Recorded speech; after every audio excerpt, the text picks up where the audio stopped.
Welcome back to Chokijebo Media. This is the last and the final part, Thank you very much, including Nnamdi. It's time to hear Q&A from the section. audience. Let's take some questions listen. in the chat box. Thank you Now, for this first question watching. is coming from an anonymous attendee, and the question says, would there be a certificate after the webinar? Well, this is a webinar. We would provide recording of the webinar after the once we conclude the webinar, but there is no certificate as it's a webinar, not a class. Thank you very much. Over to this other question is from Innocent Yakubu, and it says, what is the minimum amount required to open a trust account? And after opening the trust account, will there be any further monthly payment? I'll be directing this question to Nnamdi, and I'll take it again. What's the minimum amount required to open a trust account? And after opening the trust account, will there be any further monthly payment? Thank you. Thank you very much, Florence, and thanks to the person who asked that question.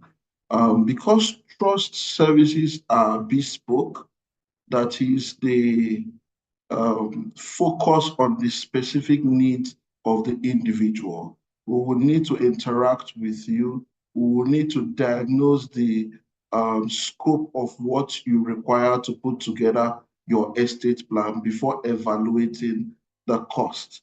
So they are not things we can readily say, oh, it's this amount or that, but we are happy to meet with you, evaluate your needs, and also advise on what it will cost to take off. All right, thank you very much, Nnamdi. This next question goes to Dr. Sophia, and it's also from an anonymous attendee. And this person says, you mentioned something about asset retrieval. How can one find the assets of a deceased person if they didn't have a will? I'll take it again. Dr. Sophia, while you were speaking, you mentioned asset retrieval. So how can one find out the assets of the deceased if they didn't leave a will in place? Thank you. Yeah, a beneficiary can discover the assets of a deceased if he did not leave a will. So when we say died intestate, that means he died without a will by running searches through various agencies. So you want to go to the bank. If you have a clue of where the beneficiary, for instance, the deceased had an account. If you have an idea of the bank, you can take the name there, and it will be run through the system, and you can have a clue. Then you can look out for documents. You have various clues, emails, phone numbers, text messages, documents. You can see, you'll be able to discover a lot of things. We had a situation whereby a client died intestate, and then the sister had a phone. It was an iPhone. She kept that phone for many months. She couldn't have access. You know, we all believe in spirituality this way. According to her, she had a dream and she had some code passwords, and she tried it, which was probably the birth month or something of the deceased brother, and she was able to access the phone.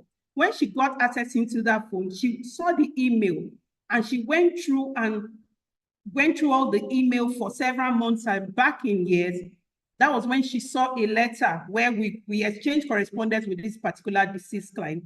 And then she was able to know that, oh, this man had an asset while he was alive because we did some documentation around a particular property in Lekki. And she came to us. So there are various ways you can retrieve the assets. If you do not know, you can talk to loved ones, talk to friends, talk to close family people. We have a situation where we are dealing with now. The wife is in the US and the husband died intestate in Nigeria when he came for a visit. According to her, she was able to identify a particular property among these upcoming estates in Lekki, because the best friend told her that while the husband was alive, they bought some properties, a particular property, and they were in the process of perfecting another one. So if you do not know the assets of the deceased, do not just sit down there. Talk to people. They must have friends. They must have colleagues in the office. They must have close family, church members. By the time you snoop around, you must be able to come up with something. And then when you come up with that list, you put everything together, approach an attorney, a legal practitioner, or an estate planning firm, an expert. Then you can go get around the process of retrieval of the estate, which will normally be by administration of estate. So if you have to go to probate to obtain that form, the application will have to be processed with the supervision of a legal practitioner. If sure you will not be able to do it yourself, except you are a legal practitioner. It's cumbersome, but it's doable. So you have to be patient with the whole system. And then one thing for you to know for the retrieval of assets, I mentioned the issue of tax earlier on, that the assets will be taxed. Money in the bank, assets will be valued. However, when you do not have sufficient funds, the deceased does not have sufficient funds the family people, the beneficiaries are trying to claim, an application can be written to the court and a letter will be forwarded to the bank. So the tax assessed will be deducted from the amount in the balance of the deceased. So there are ways around it. So once you approach the right source, it can be done. And thank you very much, Dr. Sophia, for every single thing you just mentioned. I really like the fact that you tell stories alongside while you're explaining these concepts to the members of our audience. Now, we'll be taking another questions, but I'd like to enjoin us to try as much as possible to keep our answers short, as we have so many questions we want to take and we are pressed for time. This next question comes from Christopher, and it says, where do you start from? And which institution do you turn to start? Well, to answer these questions, it would be, you can easily visit our website. This webinar is organized by United Capital Trustees, and you can visit our website at unitedcapitalplcgroup.com/trustees, or you can send us an email via trustees@unitedcapitalplcgroup.com. Or not to worry, as soon as we wrap up this webinar, we would send you a recording and send you contact information so you can reach out to us at any time to kickstart your estate planning journey. Thank you. Now, this next question goes to Michael.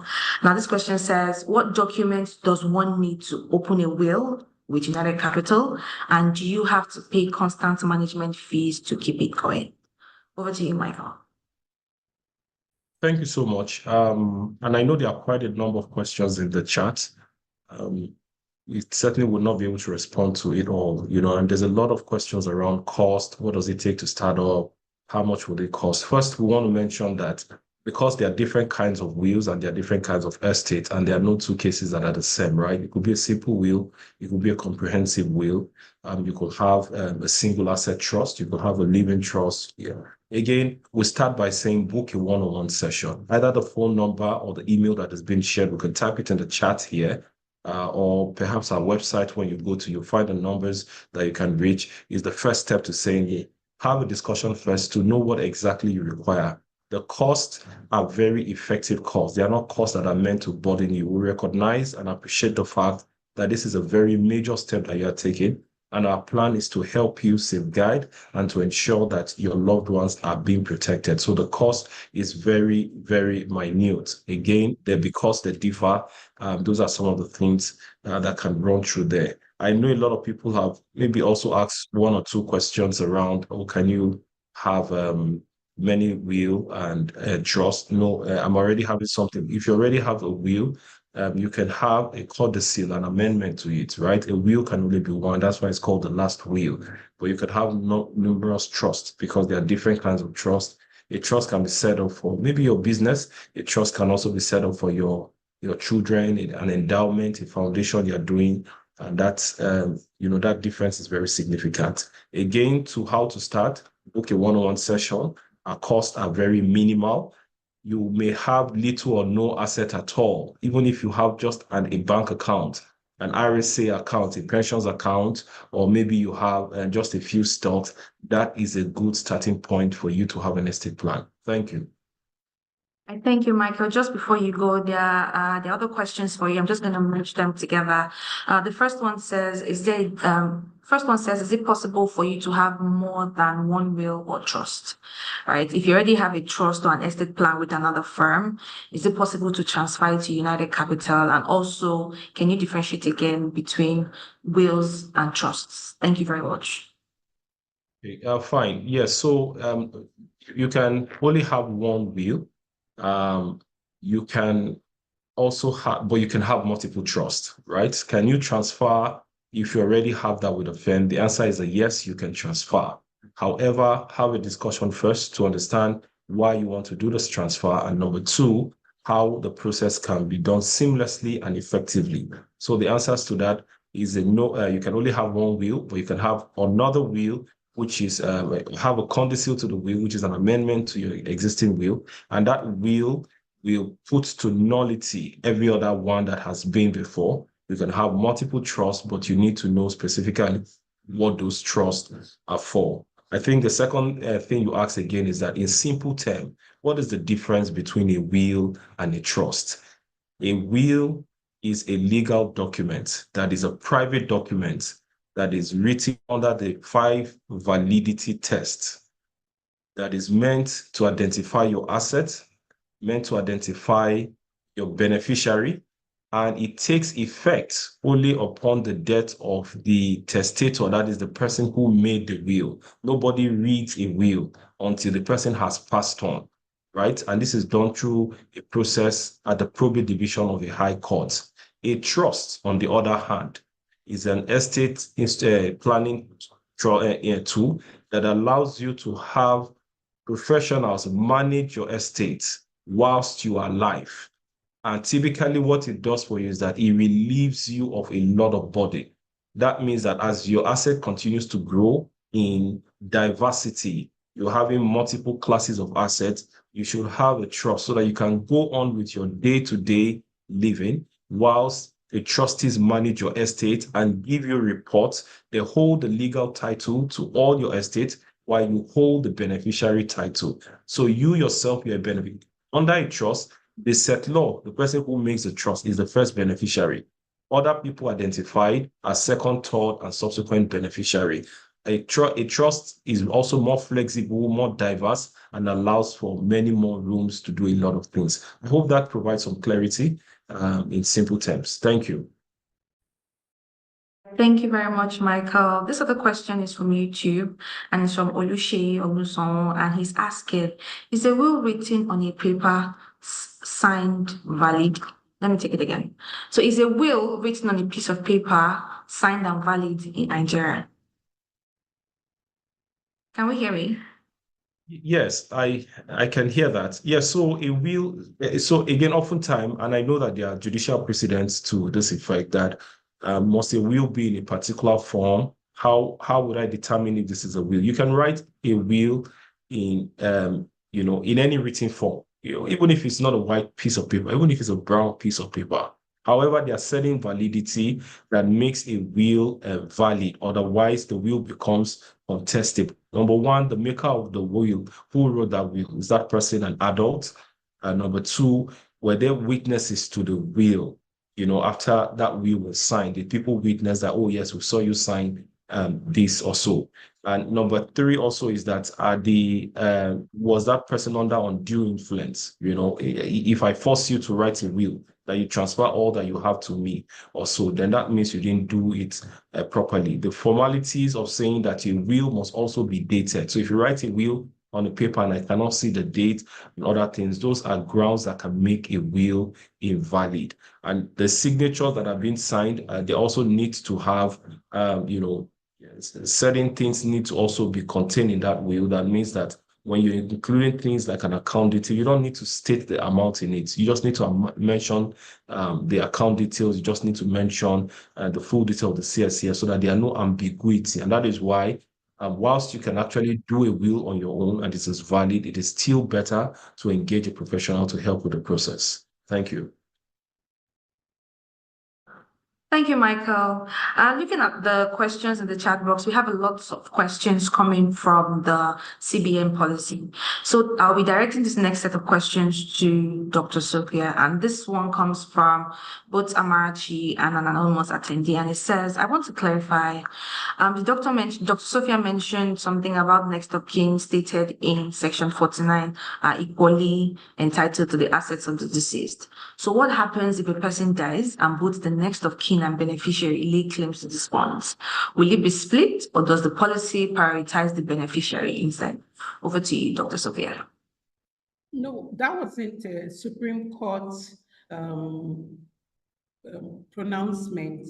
What I talked about prioritizing the next of kin was the provision, section 49 of the Administration of Estates Law of Lagos State, which says that, it defines who next of kin, who they are. However, it prioritizes it by saying that the spouse comes first, after the spouse, the children, after the children, parents, after the parents, siblings. So, but in the course of my explanation, I also said that there are a Court of Appeal judgment that says that, when the issue of next of kin comes up and when a person dies intestate without a will, that all the next of kin they are all eligible to apply for that letter of administration. So that's just what I'm trying to say. So to say the next of kin are the people that the law recognizes that can come and apply. However, the difference between this now and the beneficiary is where an individual, while planning his estate, stays specifically to say, this my next of kin, this my child, this my wife, I give you this. You understand? So where he has stated that under a trust, under a will, under any kind of arrangement, that would stand. Because he stated that, but where there is no will, it is not registered, no arrangement, nothing was done, the law will take its place, which would give everybody a platform. And there's also judgment that says that in situations like that, assets can actually be shared equally amongst the next of kin. They are all eligible to benefit from the assets of the deceased. So the mother, the brother, the children, the wife, depending on how it comes. So if you look at the intricacies surrounding this issue of next of kin beneficiary, it will be wise for an individual to actually plan his estate in a way that when he's not there, there will be no conflict between even siblings. So you can see we have cases, renowned names in Nigeria, whereby the siblings, after many years of the parents, they are still fighting over assets.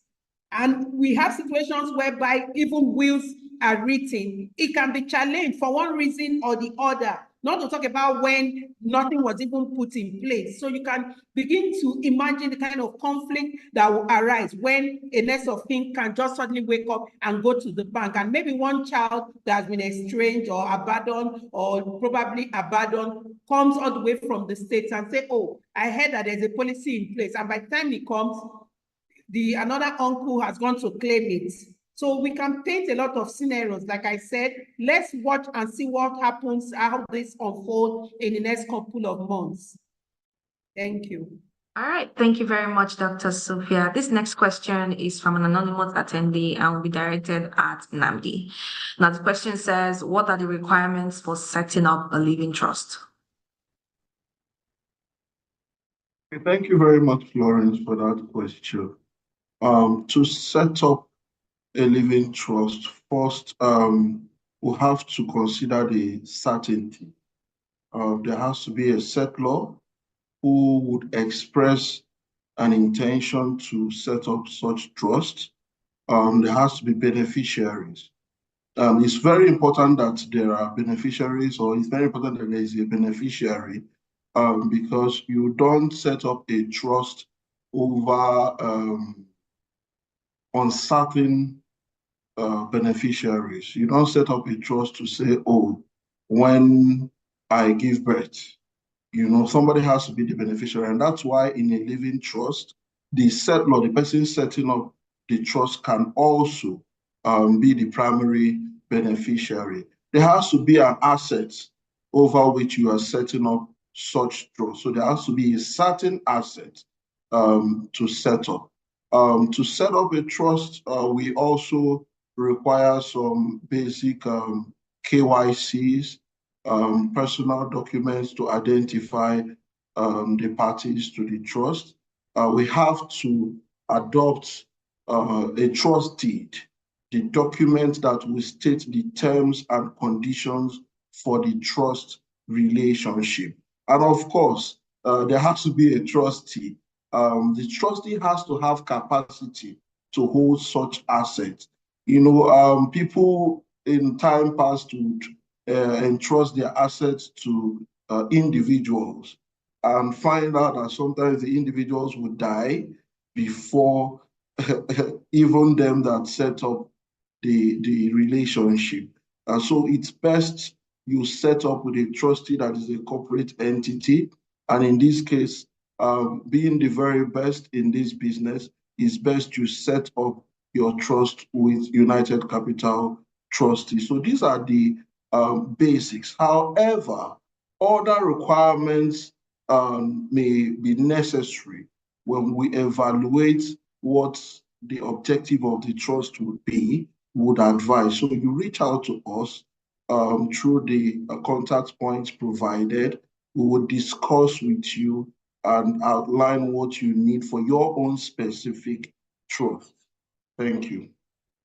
Thank you, Namdi. I have another question from Olusegun, and this one goes, why do regulators not consult with the trustee companies or businesses to ascertain the reality of the processes and its challenges before coming up with regulations? Or are these regulations put forward in a silent intent to have people pick up implementing wills? And following up on this, is there a minimum requirement that is needed to put up a will or put an estate together? This question is directed to Michael. Thank you, Florence.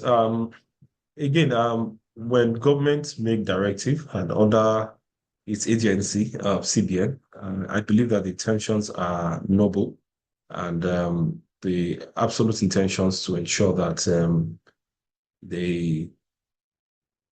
they can deal with the backlog within the banking system, and sometimes they are what we call blind spots, right, in making up policies and directive. And I know that the more stakeholder you engage in coming up with policies, the more robust and considerate it is of the different sectors. So that could be a bit of an oversight, or perhaps it wasn't envisaged that it would be a challenge, which was actually meant to be some sort of helping going forward. Number two also is around the cost. As we mentioned that no one person or prospect is the same, right? There are different kinds of will, there are different kinds of trust. And I think what is quite helpful is to book a one-on-one session. And this is absolutely free, right? To determine the kind of estate planning tools that is most effective and relevant for you. And then from there, we can do an analysis for you and then share the very affordable cost, in terms of what it is there. So, and I believe that this will be quite helpful and allows you to also discuss why, negotiate why that rate is like that. But we're sure it's not a deal breaker. The plan here is to offer qualitative service and to make your life easier. Thank you. Thank you, Michael. Unfortunately, we are pressed for time, so we will not be able to take every single question in the chat box. However, at the end of the webinar, we would share the recording and also share the link to book a one-on-one session, as well as our FAQs. So that way you can always get in touch with us if you have any other questions you would like us to attend. So right now, we'll be taking one last question, and this question is from Olubukola Adepoju. And it says, what is required of a next of kin to access deceased fixed deposit investment in a bank? And also, I want to believe an estate can be transferred to a next of kin or beneficiary upon death of the first beneficiary. So what happens if the beneficiaries were not even aware of such an estate? Michael, can you take this? Okay, thank you. So typically when the person dies interstate, it's a very difficult situation. We've had a number of cases, and you'll be surprised at how cumbersome that could really be. And number one is also where we talked about that clarity. Now, you don't know how much more a diseased person have. The dead don't speak. You don't know how many accounts they have. You don't know if they have some assets, some properties somewhere. But generally, when the court appoints an administrator, this is the first process whereby they go around identifying asset as much as possible. A notice can also be put up if anyone is aware of XYZ, please let us know. Now we have a BVN that maybe with a court order, you can begin to find out if this person has accounts and how many banks or how many accounts they have, right? It's a very central point which can be done. I agree with you. The process is not so easy because you have to, first of all, identify what it is. I also understand that there's a credit registry bureau right now that can help you with some of this as long as you have a court order so that you do not go in breach of privacy and data protection laws that are set here in Nigeria. And so this is how you can ascertain that they have some account. And once you identify the banks that, oh, this person has an account here, you can approach any of the bank through their head office with a court application, and I'm sure they can attend to it immediately. I hope that provides some clarity.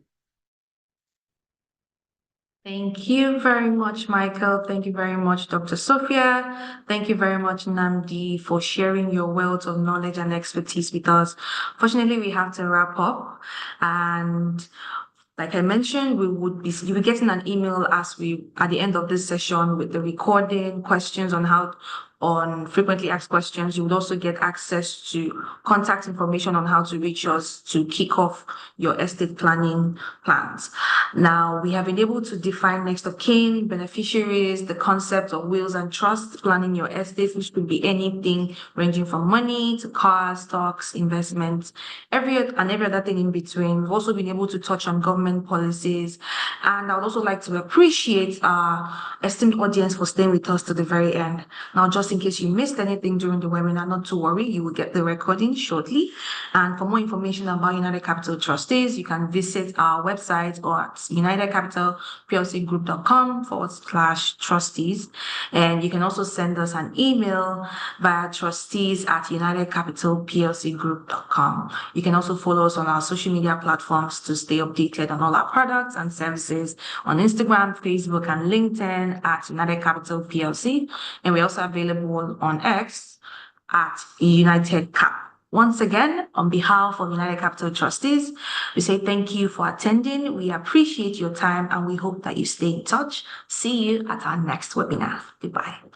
Thank you for watching. If you're new to this channel, consider subscribing so you won't miss out any of our latest video.